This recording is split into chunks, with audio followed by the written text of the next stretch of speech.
Spark something uncommon this holiday with just the right gift from Uncommon Goods. The busy holiday season is here, and Uncommon Goods makes it less stressful with incredible hand-picked gifts for everyone on your list, all in one spot. Gifts to spark joy, wonder, delight, and that's exactly what I wanted feeling. Hey, y'all, I ordered a super cool piece. It's a candle with a sculpture of LSU's Tiger Stadium on top of it. And each officially licensed laser cut wooden replica features up to 4 layers of detail, creating a bird's eye view of a specific football field, seating section, and more. And every label includes your stadium's name, the team's logo, and school location. And it has a coconut, soy, vegan wax infused with sandalwood smell that creates tailgates and touchdown scent profile, reminiscent of game day. It's invigorating like fresh cut grass and nostalgic like smoke from a pre-game grill, and calming like the crisp autumn air of a new semester on campus. Y'all, I love it. I have it at the base of my TV, and I'm ready to watch the Tigers play on Saturday night, right? Uncommon Goods. Look, when you shop at Uncommon Goods, you're supporting artists and small independent businesses. And many of their handcrafted products are made in small batches. So shop now before they sell out this holiday season. Uncommon Goods looks for products that are high quality, unique, and often handmade or made in the U.S.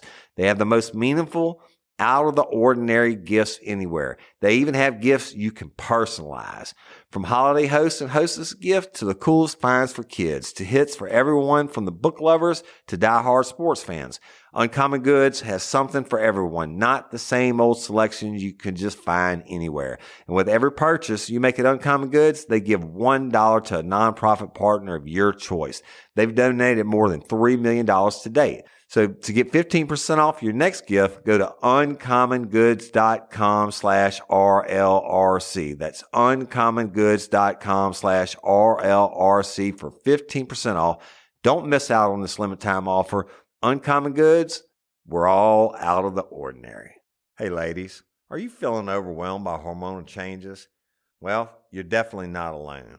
There are more than 1,000 hormone disruptors living in our environment right now. It's in your food, your water, the air you breathe, the clothes you wear, your skincare products. They all mess with your hormones. Then there's the natural hormone changes your body goes through, premenopause, menopause. And while it's a natural process, it doesn't mean you have to suffer through it. The good news is you don't have to suffer through it anymore, because now you have Hormone Harmony, a formula made only with herbal ingredients that are shown to reduce hormonal symptoms in women of all ages. Hormone Harmony is not just a hormone supporting supplement. It's become a phenomenon. Women can't stop talking about it on social media. A bottle of Hormone Harmony is sold every 24 seconds. And the biggest benefit? Well, my wife says it makes her feel like her own self again. And that's what women mention over and over in the reviews. And there are over 30,000 reviews for Hormone Harmony. And for a limited time, you can get 15% off your entire first order at happymammoth.com. Just use code RLRC at checkout. That's happymammoth.com and use code RLRC for 15% off today. That's happymammoth.com and use code RLRC. Hey everyone, and welcome to Real Life Real Crime Daily for Monday, October 16th, and I'm Jim Chapman. And I'm Woody Overton. And I'm Mike Agovino. Happy Monday, boys. Well, my wife, after hearing Friday's show, wanted to adopt a cockatrice. So we spent some We spent some time online looking at I got you cockatrice and boarders, breeders of cockatrice, and what the adoption process is. Cool. Turns out they're a little bit dangerous to have as a pet. Really? Yeah. They eat your dogs? They eat everything. Oh, yeah. Yeah. And they breathe fire. Really? Yeah. Yeah, and they fly. Put that on the insurance policy. And they fly. So all things that make it a little messy to have them around the house. So sounds like entertainment. We will not be getting our own cockatrice, but there you go. If any of you out there are interested, you can reach out to me and I'll put you in touch with the cockatrice breeders. set you up with somebody. Let's get into true crime time for Monday. Later on, it's Jim Chapman. All right, we're going to go to Florida, and a Florida woman was arrested. We must have the county first. Always must have the county first. Pinellas. Well, I don't know. City? I don't know. Ocala. All right. You just did a story of Ocala last episode. Well, Ocala's got it going on too. Just Pinellas. Right. Ocala is jealous. They want to get involved. Right. So this Ocala, Florida woman was arrested after she threw a sausage in a Coke can at a gas station cashier during a heated altercation. In a Coke can, okay. Deisha Cobb was arrested and charged with battery and disorderly conduct after the incident that unfolded last Wednesday at Quick King gas station in Ocala. The cashier told deputies that the incident started when Cobb confronted her, saying she could have handled her 2 transactions at once. The two reportedly shouted at one another, causing the verbal altercation to turn physical. That's when Cobb grabbed a sausage from the hot tray and its tongs and hurled them both at the cashier. Yeah. The sausage hit the cashier in the right wrist and the tongs in the right leg. Cobb then left the store. The cashier grabbed the sausage off the floor, went outside, and threw it at Cobb's car. There you go. Cobb retaliated by throwing the Coke can she had just purchased and the same sausage, back at the cashier who was standing toward the end of the counter at this point. The soda can hit the counter and the cashier was able to get out of the way to avoid being hit by it. That's amazing. So people are so stupid. The police came and they took Miss Cobb to jail. Police. People are so stupid. Man, what did you get? What you in for? Hurling sausages. Wait. So this started over splitting her purchases into 2 separate transactions? I guess so. Okay. Well, that'll piss you off. That'll piss you off. And by the way, don't buy a sausage at this place. If a sausage remains intact after it's been thrown and hit 3 different humans, hits a car and everything else. I don't think that's officially a sausage. Let me take it to another. They don't have sausages, but they got everything else y'all are familiar with. A McDonald's employee has been charged with murder after a woman was shot and killed in the restaurant following a confrontation, according to police in North Carolina. Sam Antoine Ivy, 35, was charged with second-degree murder and being arrested in connection with the Monday morning shooting. Prior to the shooting, police said the 2 women were arguing at a bus stop outside the McDonald's when one of them entered the restaurant and was followed by the other. The manager had to separate the 2, and one of the women then left the McDonald's, but she returned shortly after.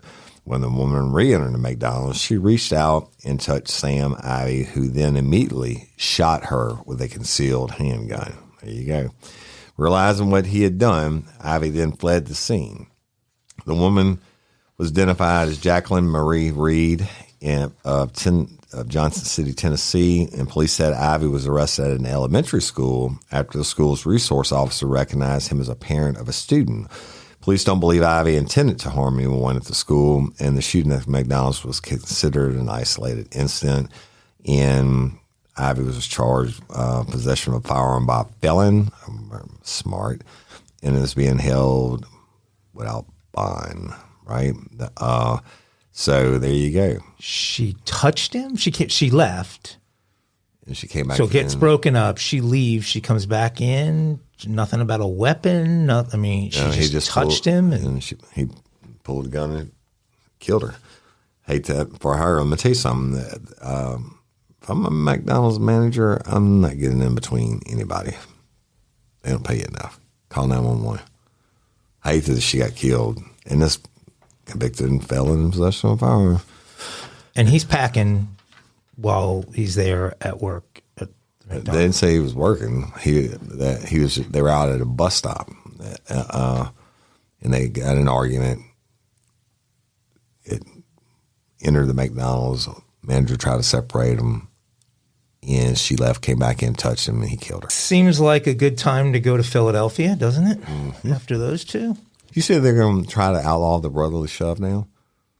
They said at the end of the season that because people are getting hurt during that one play. With a quarterback sneak on the goal line. Yeah, I know it's now the brotherly shove. It's not the tush push anymore. No, they call it the brotherly shove now. They said it originated in Philly. Well, it did, and they can do it. And see, the Giants have tried to do it a number of times. Yeah, but they just haven't been successful. It doesn't work. So right. I guess it matters who the pushies of the tushy are. But no, don't be putting any money on my Giants, especially playing the Bills next. Right. A man has been identified as the suspect in the murder of longtime Philadelphia journalist Josh Kruger. Robert Edmund Davis, age 19, has been identified as the suspect and has been on the run from Philadelphia police since last Friday. An arrest warrant that includes the charges of murder and related offenses was issued. Philly police had hoped to get Davis into custody quickly and safely, but that has not happened. Kruger was 39. He was shot 7 times in the chest and abdomen at 1:30 in the morning inside his home in the Point Breeze neighborhood on October 2nd. So as we sit here, it's been a full 2 weeks. And they haven't got this guy. Security video showed Davis at his home earlier that day. Police said that Davis knew the journalist and he should be considered armed and dangerous. Police believe that Kruger, who was known for his advocacy work with the homeless and people suffering from addiction, may have been counseling Davis. And that's why he was seemingly free to go in and out the house. It is not clear how the shooter ended up in Kruger's home, although there are no signs of forced entry. Some of the other stories talk about the fact that he was for sure counseling this guy and that basically he was living with him or at least had free reign of the guy's residence. Police found no weapon at the scene. On his website, Kruger described himself as a, quote, writer and communications expert known for weaving his unique lived experience with homelessness, HIV, Philadelphia's street economy, trauma, and poverty throughout his poetry and writing. Kruger had actually been somebody who had contracted HIV, had lived as a homeless person, had gone through all kinds of trauma and poverty in his life, and so he was uniquely equipped to provide counseling to those people, considering the turnaround he had done with his own life. He was also a militant bicyclist, a parishioner at St. Mark's Church, and lived with his best friend, his senior cat with one tooth named Mason.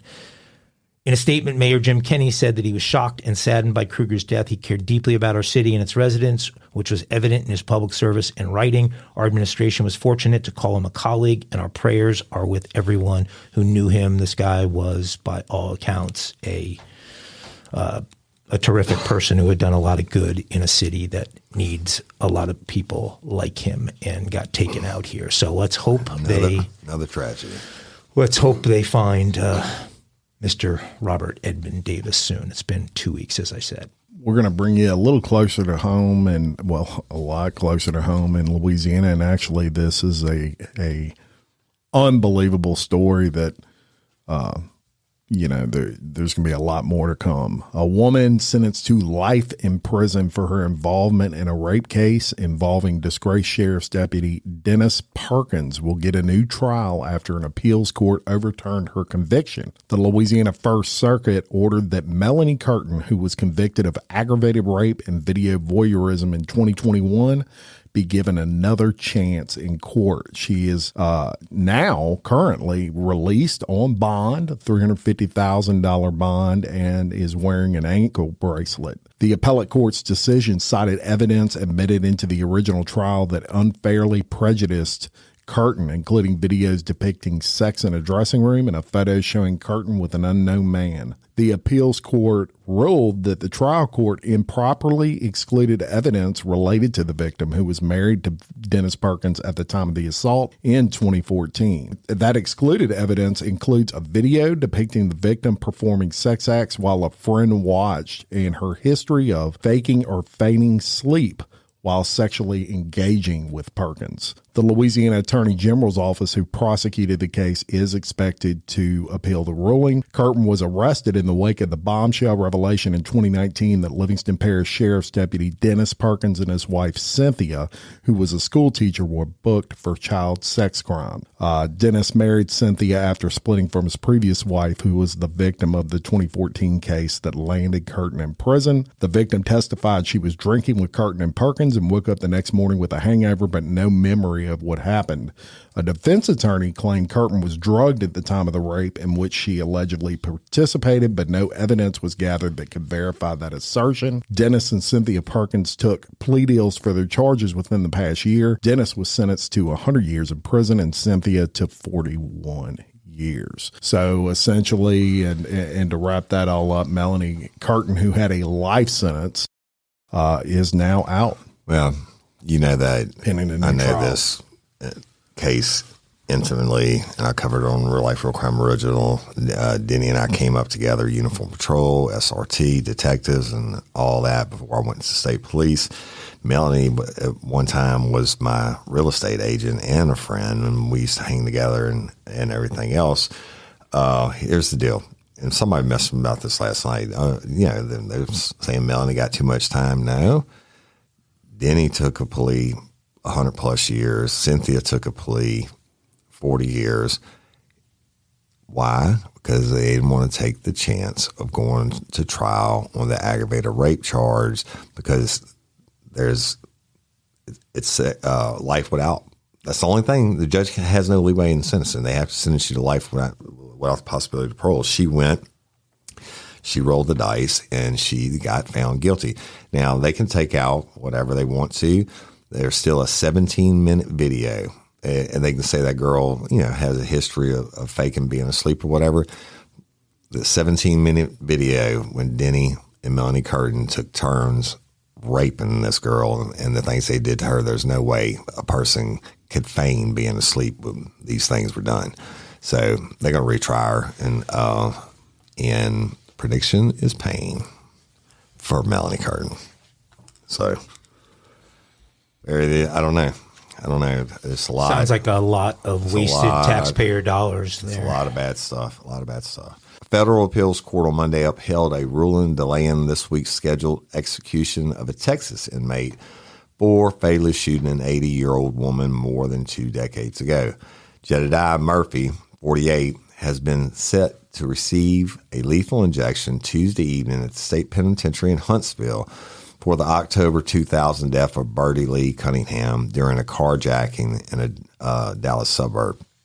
But last week, a federal judge in Austin issued an order staying Murphy's execution after the inmate's lawyers had filed a lawsuit seeking DNA testing of the evidence related to his 2001 trial. The Fifth U.S. Circuit Court of Appeals upheld the judge's order. The 3-judge panel said that another case before the appeals court that was brought by a different Texas death row inmate raises similar issues. We agree with the district court that a stay is appropriate, at least until a decision in that case, the 3-judge panel wrote. Murphy's attorneys have questioned evidence of 2 robberies and kidnapping used by prosecutors during the punishment phase of his trial to convince jurors who had already convicted him of capital murder that he would be a future danger. A legal finding needed to impose a death sentence. Y'all, you go listen to the longest series I ever did, death penalty 1 through 10. And the death penalty part, to get the death penalty, it's not just regular murder. There has to be aggravating circumstances, and that's what they're talking about here. So Murphy has admitted to his guilt in Cunningham's death, but has long denied he committed the other crimes. His attorneys have argued these earlier crimes were the prosecution's strongest evidence that Murphy would be a future danger, but alleged there are a number of issues with that evidence, including questionable identification of Murphy by one of the victims. Murphy's lawyers believe the DNA testing would help show he did not commit the robberies and kidnapping. It is difficult for the court to conclude that the negation of this evidence would not have affected the jury's decision in the trial's punishment phase, the U.S. District Court Judge Robert Pittman wrote. Prosecutors say they put on significant other evidence to show Murphy was a future danger, and the public's interest is not advanced by postponing Murphy's execution any further. 2 decades after Murphy murdered Bertie Cunningham, justice should no longer be denied, the Texas Attorney General's office wrote. And if Murphy's execution took place Tuesday, it would have occurred on World Day Against the Death Penalty, an annual day of advocacy by death penalty opponents. Murphy has expressed remorse for the killing. I wake up to my crime daily, and I've never gone a day without sincere remorse for the hurt I've caused. Last week, the Texas Board of Pardons and Paroles unanimously declined to commute Murphy's death sentence to a lesser penalty or grant a 6-month reprieve. So is that a Texas law, or is that he committed the crime, he was sentenced because of the crime, and then in sentencing he was found guilty because they have to display that he's going to be a future danger? It's 2 parts of the trial. The guilt phase, which they found him guilty, then the penalty phase, which is death or not. They get to put a lot more information in there. In my series, Death Penalty, I go into that in depth. I cover the whole thing word for word, what was said in court. And what they did was, in Eric Mickelson's case, he had already been found guilty for the murder of Charles Martin. But in the penalty phase, they can say a lot more in the penalty phase than they can in the regular trial phase, right? In the penalty phase, they got to admit him confessing to killing and dismembering and having sex with Christy O'Pride's dead body, right? So the prosecution puts all that together and saying, hey, this is a bad dude. He doesn't deserve to breathe. And that's how they got it. And on this one, they're saying because he committed other robberies and kidnappings and all that, he has propensity to do it again, and he's a bad dude and deserves a death penalty. And then the Court of Appeals 20 years later says, give him a new trial. Wow. Yeah. Now you can save on Cox Internet by adding Cox Mobile, so you can do everything you want, everywhere you want. Stream the big game with fiber-powered speeds at home, or capture it courtside on your phone with unbeatable 5G reliability on the go, so you can do more without spending more. Save on Cox Internet when you add Cox Mobile. Learn more at cox.com/internet. Not all services and features available everywhere. Other restrictions apply. There you have it. Okay. Well, we've told some really difficult stories over the course of the last 9 months and seen some things used as weapons to harm people that we never imagined would be used to harm people. And we got one of those out of the state of Alabama, where an Alabama mother and her boyfriend were arrested for allegedly torturing her 3 young children with a blowtorch. Oh, Lord. Ashley Abelman, age 27, and her partner, Howard Anderson, age 53. How come this crazy stuff seems to always happen when a couple gets together that's like 20 and 30 years apart? Gap. I don't know. Age gap. Well, they were together somehow, and the two were hit with willful abuse of child charges last week over these disturbing allegations. The couple has been accused of using a blowtorch to burn Abelman's children ages 4, 7, and 9, as well as carrying out other forms of abuse. This is a case of obvious torture to these children. We knew immediately that we had to intervene, said Lieutenant Caroline Jackson. Jackson said the children, who are in the custody of the Department of Human Resources, suffered severe burns from the abuse. Of course they did. The children reportedly told investigators about some of the abuse. Abelman and Anderson were arrested after the Dale County Sheriff's Office executed a search warrant on their home in Overton, Alabama. They are both being held without bond pending their first appearance. Willful abuse of a child is a felony in Alabama and holds up to a 10-year sentence and a fine of $15,000. What the hell is wrong with you people? They don't deserve to breathe. Right. That should be a death penalty. Waste of oxygen. Right. Yeah, that is about as bad as it gets. Straight #murder by you.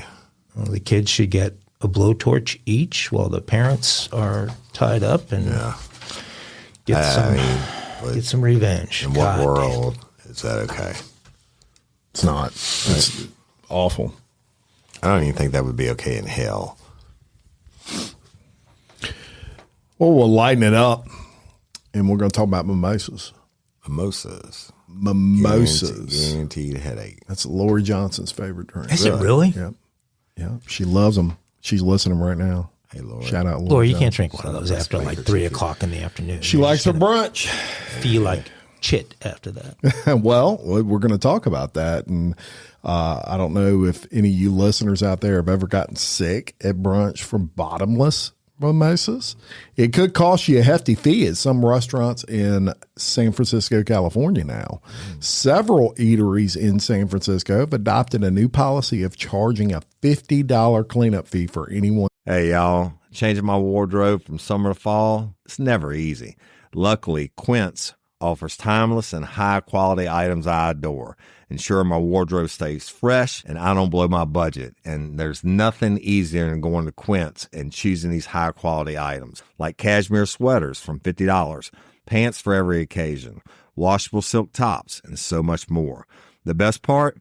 All Quince items are priced 50 to 80% less than similar brands. By partnering directly with top factories, Quince cuts out the cost of the middleman and passes the savings on to us. And Quince only works with factories that use safe, ethical, and responsible manufacturing practices and premium fabrics and finishes, and I love that. I got the stainless steel Link Apple Watch band for $59.90. It's heavy duty, it's awesome, and it's like $100 less than I could find anywhere else. And I also got a 100% organic cotton fisherman quarter zip up sweater. The color is alabaster. Man, I can't wait to wear that this fall. And Cindy got the Mongolian cashmere boat neck sweater in heather gray. And I'm telling you, these are classic pieces at a fraction of the price. Make switching seasons a breeze with Quince's high-quality closet essentials. Go to quince.com/RLRC for free shipping on your order and 365-day returns. That's QUINCE.com/RLRC to get free shipping and 365-day returns. Quince.com/RLRC. You'll thank me later. Hey, y'all, let me tell you about Gobble. All Gobble meal kits are pre-prepped. That means less work for you and less waste in your kitchen. Their meal kits include everything you need so you can save time at the store or just skip that trip entirely. I got the box in and I had 3 different meals. I had a Kung Pao chicken, crispy fish tacos, and a beef bourguignon, however you say it. But let me tell you about the classic beef bourguignon. Look, it came with beef pot roast and a beef broth concentrate, red wine demi-glace, cremini mushrooms, cipollone onions, mashed potatoes, baby carrots, and rosemary thyme butter. It was so easy to make. Literally like 15 minutes it took Cindy. And let me tell you something, and all the dishes were fire, but this thing was like a taste explosion in my mouth. It's just unreal. We've got to spend more time together and more time doing the things we love because everything came in this one single box right to my door. So see what a difference Gobble will make for your household. Right now, they're offering my listeners a fantastic limited time deal. You get $120 off across 4 boxes plus free shipping and free cookies. And let me tell you, those cookies, I ate one that was sin baked and it was delicious. Go to gobble.com/reallife. That's GOBBLE.com/real-life for $120 off your first 4 boxes. This offer is not available on the home site, so don't miss out. This is genius. It's taste explosions in your mouth like you never had. The vomits in the restaurant. So it's an issue. Make $1 billion in the French Quarter. Vomit incidents have become enough of a problem that popular brunch spots like the Kitchen Story and Home Plate have implemented the new fee. A sign posted at Kitchen Story, a popular mimosa spot, reads, "Dear all mimosa lovers, please drink responsibly and know your limits. A $50 cleaning fee will be automatically included in your tab when you throw up in public areas. Thank you so much for your understanding. I'm going to take that $50 charge. If I ever go there, I'm going to puke all over like was it Exorcist? Yeah. Oh, my head gosh. around and puke all over the whole room. I was like, get my $50 worth. Well, one of the co-owners of Kitchen Story said that the sign seems to have cut down on the problem, noting that he hasn't actually had to charge any customers the $50 fee. However, before the sign was posted, he said customers were throwing up frequently. A worker at Kitchen Story said that for a while, employees were cleaning up mess after mess, but the signage has forced customers to control their alcohol intake. A sign posted inside the home plate, another popular restaurant, reads, "Please drink responsibly, $50 cleaning fee for any incident incurred as a result of intoxication." Another restaurant in the area. How about not overserve them? Well, we're going to get to that. That's right. Another restaurant in the area, the Sycamore, has designated Mimosa ferries, employees who make their way through the tables every 15 minutes to offer bottomless mimosa refills. However, they have ulterior motives and are trained to cut off customers when they are visibly intoxicated. And really, that's what it comes down to. The one over serving them is the restaurant. Right. And then you go, I mean, I don't get that. You're going to charge them a $50 fee and you don't want to overserve them. Yeah, I mean, you got a bunch of people puking in your restaurant. It might tell you that you're not paying enough attention. I mean, that's different than like when I got kicked out of 3 restaurants in a matter of like 3 hours. That was because they would, you can only have one beer. And they said, you want a beer? You want a small one or a big one? I said, I want a big one. And well, maybe I could have 2 or 3. But I ordered my food to go, Uber and in and shit. And they came over and cut me off. Said, you can't have another beer. I'm like, fucking, this is America, motherfucker. And I threw such a fit. I can get as drunk as I want. I threw such a fit. They gave me a gift card, and it's like the Papados, and they have the Mexican restaurant. It's all the same chain, Landry's. And I went right across the street to the other one and used that gift card and had me a couple more, and they cut me off. And I wasn't even effed up. And they cut me off. And then I went to another one, Ubered to another place, and they wouldn't let me have more than one beer either. I was very upset by that. Well, I'm on. My wife and my son were with me too. I'm on Yelp, looking at Kitchen Story on Yelp, and it's amazing how you can sanitize your reviews. And crazy. So there's not a single mention of any kind of issue with anyone throwing up here. The Korean fried chicken and waffles and the Crab Benedict are given outstanding reviews in here. And there's 2 locations, one in Oakland and one in San Francisco. So if you don't get puked on, it looks like you're going to enjoy your experience at Kitchen Story. I can't imagine that really being a problem. Yeah. I mean, I've been in the shittiest to the finest, and mimosas or bottomless Bloody Marys or whatever. I hadn't seen anybody puking in the restaurant. I guess it happens though. Oh, early Kinky crime. Crimes on Friday, y'all. All right, y'all. This one happened a few years back, but it just has to be told. And this is CNN Kinky. CNN personality Richard Quest was busted in Central Park with some drugs in his pocket, a rope around his neck that was tied to his genitals, and a sex toy in his boot. Hey, got a snake in my boot, right? Quest 46 was arrested around 3:40 a.m. after a cop spotted him and another man inside a park. The criminal complaint against Quest said the park was closed at the time, something Quest should have known because of all the signs saying park closed, 1 a.m. to 6 a.m. Quest was initially busted for loitering, the source said. Aside from the oddly configured rope, the search also turned up a sex toy inside of his boot and a small bag of meth in his left jacket pocket. Right? Here we go. Gotta have it. It wasn't immediately clear what the rope was for. The criminal complaint says the officer at the scene was able to ID the drug because of his prior experiences as a police officer in drug arrests and observation of packaging, which is characteristic of this type of drug, and the defendant's statements that I've got some meth in my pocket. I'll tell you real quick what it is, right? At a hearing in Manhattan Criminal Court, Quest agreed to undergo 6 months of drug counseling in return for an adjournment in contemplation of dismissal, which means the misdemeanor charges against him will be dropped and the case sealed if he stays out of trouble and completes his drug program.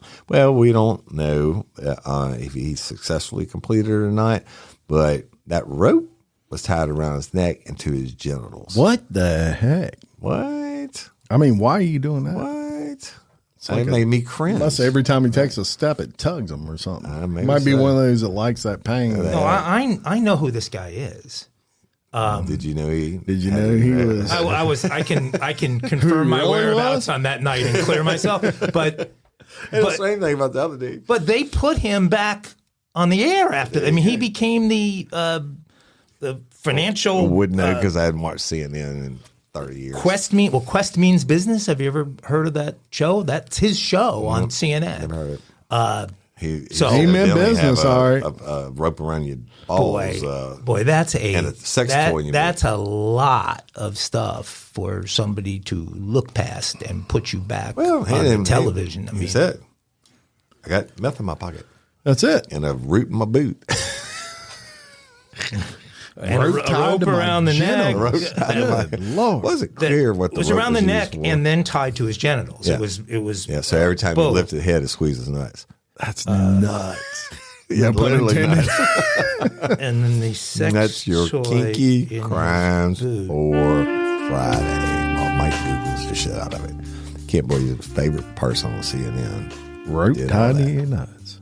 God, when I think about the sex scandal that ended my media career and how it pales in comparison to that. Just kidding, folks. But come on, give me a break. You have a media career right now. What are you talking about? It ended my broadcast media. Wait a minute. This is broadcast media? No. This is digital media. This blows away broadcast media. Oh, you don't want to be in broadcast media. You're right. But. Well, seeing as Woody kind of broke the line and did his kinky crime early, I think I ought to do my dumb criminal a little bit early.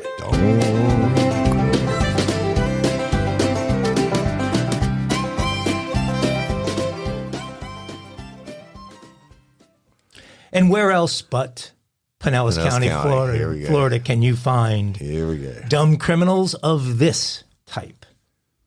3 teens in St. Pete Beach, Florida, were new to the robbery game and had completed only a few successful heists when they decided to break into a home on Everglades Court and hit the mother lode. It was their lucky day. The trio was so overwhelmed with joy when they saw the 3 jars full of cocaine that they rushed out of the home without stealing another thing. They headed to one of the teens' houses to try out some of their newfound bounty. After cutting up some lines from the first jar, the 3 began looking at each other.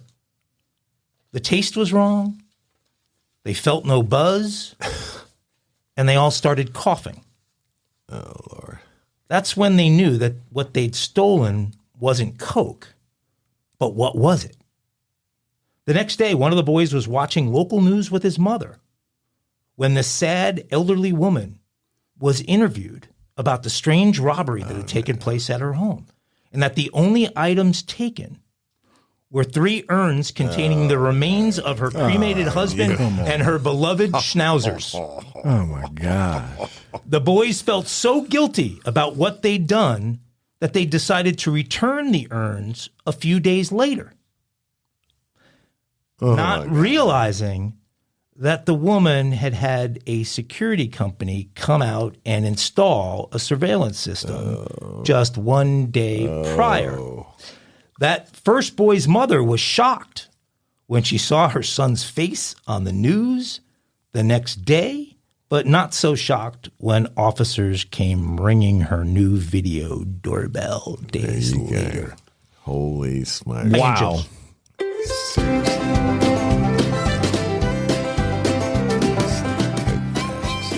Well, and I have to say that should you lose your family schnauzer or 2 family schnauzers, and should you have them cremated, there's only one place to have that done, which is, boys?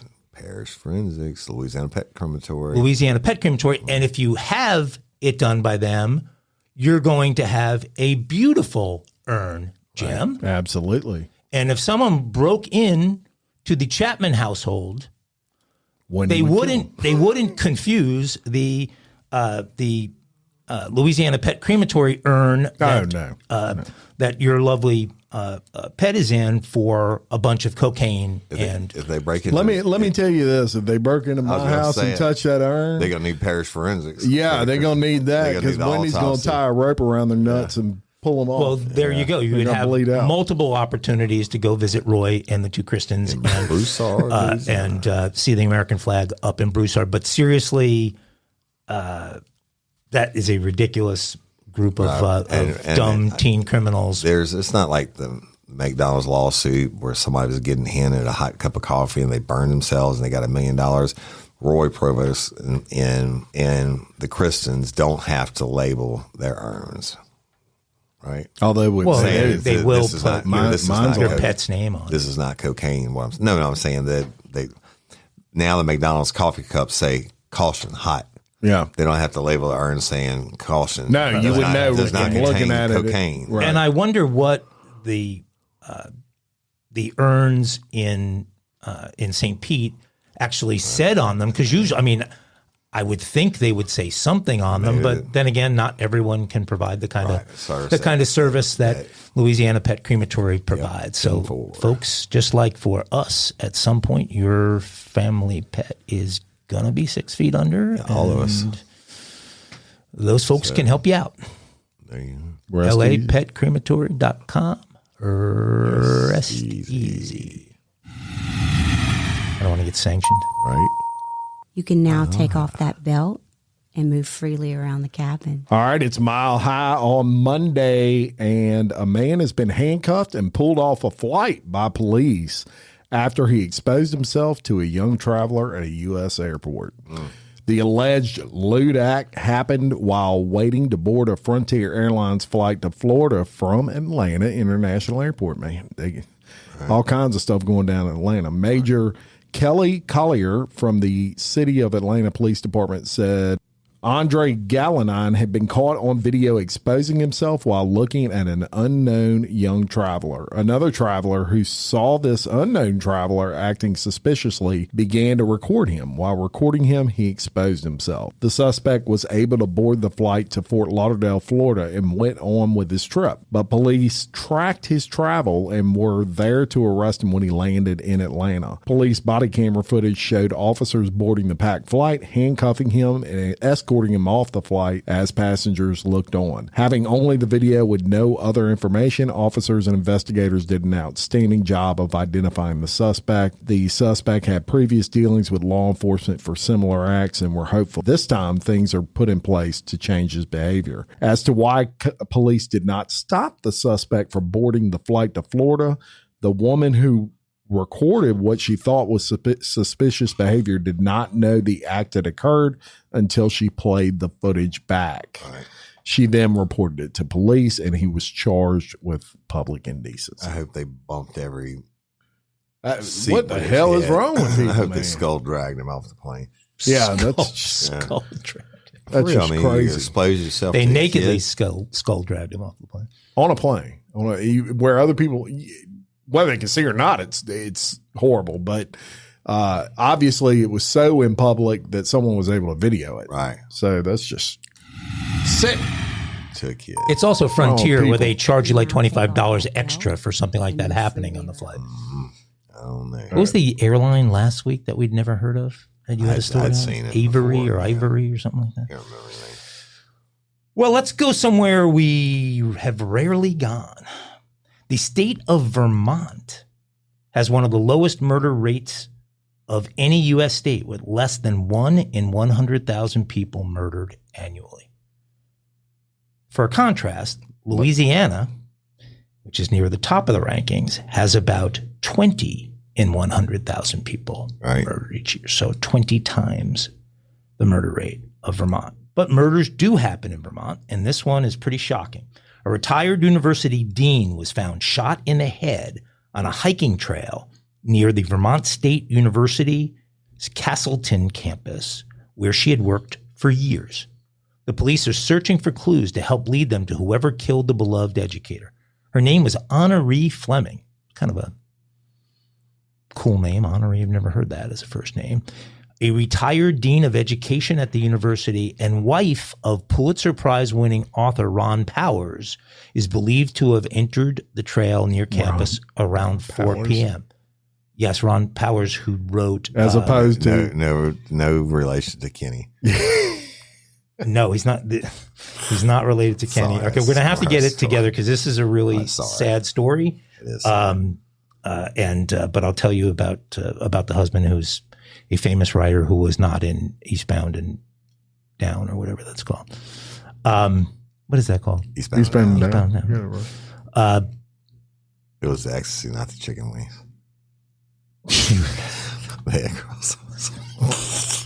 I quit. I'm sorry. I never disrespect. I'm sorry, Honoree. She was found dead it's horrible that she was murdered. She was found dead less than an hour later, according to Vermont State Police. The medical examiner determined Fleming, 77 years old, was killed by a single gunshot wound. 77. As of Monday, no one had been arrested, but police do have a person of interest. They're asking the public's help in finding. At this point, they have not shared anything regarding a potential motive or whether this was a random or targeted act. Police are looking for this person of interest, described as a male with short red hair, about 5 feet 10 inches tall. He was last seen wearing a dark gray t-shirt and carrying a black backpack. Investigators are asking local businesses and members of the public to review their surveillance footage for possible information. At a Monday news conference, Vermont State Police's Dan Trudeau said the department has received more than 200 tips in Fleming's killing. Every tip is better than no tip, he said. He added search and rescue teams were combing the trail area for evidence. This type of case is going to be probably a blend of old-fashioned detective work along with new age technology-based detective work, he said. Trudeau also said the public should be vigilant and maintain some self-awareness. We don't really know yet if the community is in any further danger, he said. Vermont State University issued a statement about the dean's death. Scores of students benefited from Dr. Fleming's teachings and research before she joined Castleton. She was also a faculty member at Trinity College, Middlebury College, and the Icahn School of Medicine at Mount Sinai. Honoree lived in Castleton with her husband, Ron Powers, a Pulitzer Prize-winning and New York Times bestselling author, the school said. Powers was co-author of the book Flags of Our Fathers, a New York Times bestseller about the men involved in the famous flag raising during the 1945 Battle of Iwo Jima. That was great. He also won a Pulitzer Prize in 1973. Our deepest sympathies go to her husband, Ron, family, and friends. This is an unbelievable tragedy for all of Vermont State University. Honoree will be deeply missed. Woody, I don't know if you caught the quote from the state police there, but they don't seem very well equipped there. Let me tell you something. There's a whole lot more to this story, Jack. You just don't kill a 77-year-old woman by shooting her in the head. First of all, I apologize for laughing in the beginning. I didn't realize the seriousness of it, but my old detective, I'm sitting here going, life insurance, whatever. There's something else going on here. Believe me, stranger killings like this are this isn't not so rare for this area. Car to car on interstate or whatever. It's not a road rage. You don't just walk up to a 77-year-old lady and shoot her for no reason. There's a reason. Well, detectives got to find it out. They have a description of this guy, so hopefully they'll make some. I bet they got a lot more than that going on. Well, we shall stay close. I want to follow the story. I'm interested. Either one of y'all been to Vermont? Oh yeah, many times. Yeah. Isn't it the Granite State? It's the Green Mountain State. Yeah. You been there? Yeah. Pretty? Beautiful. Vermont's beautiful, but if you're in New York, it's where it's the best skiing in the Northeast, but that's not saying a lot because once you move west and you ski in the Rockies, you realize that you don't have to ski on ice in negative 15 degree weather with 40 mile an hour winds, but Vermont's beautiful. Yep. Got to follow it. Got it. My spidey senses are going off. Something's wrong. Something's wrong. She was killed for a reason. Oh, I see what you're saying. It's not a random killing. I thought you meant here. No, man. In the studio. No, something's wrong on this killing. Freaking me out. Something is very wrong in the studio. And it's really going to get interesting. No, I mean, this is one of the more prominent people, living in that area for sure, married to probably one of absolutely the most prominent people in that area. She was running in the park at 77 with all her bling bling on. And that's not a motive. Robbery's not a motive. But there's a reason. Well, so we're going to find out. All right. Until next time, I'm Jim Chapman. And I'm Woody Overton. And I'm Mike Agovino. For Real Life, Real Crime Daily. Peace. Aglets. At Arizona State University, we are committed to our students' success. That's why our online educational experience is unmatched. You'll access our state-of-the-art adaptive learning technology that fosters innovative thinking and inspires collaboration with faculty and peers. Explore more than 300 world-class programs offered online, all designed to empower our students to become the next generation of critical thinkers and innovators. Visit asuonline.asu.edu. Now you'll save on Cox Internet when you add Cox Mobile. Enjoy fast speeds at home and on the go, so you can do more without spending more. Learn more at cox.com/internet. Not all services and features available everywhere. Other restrictions apply.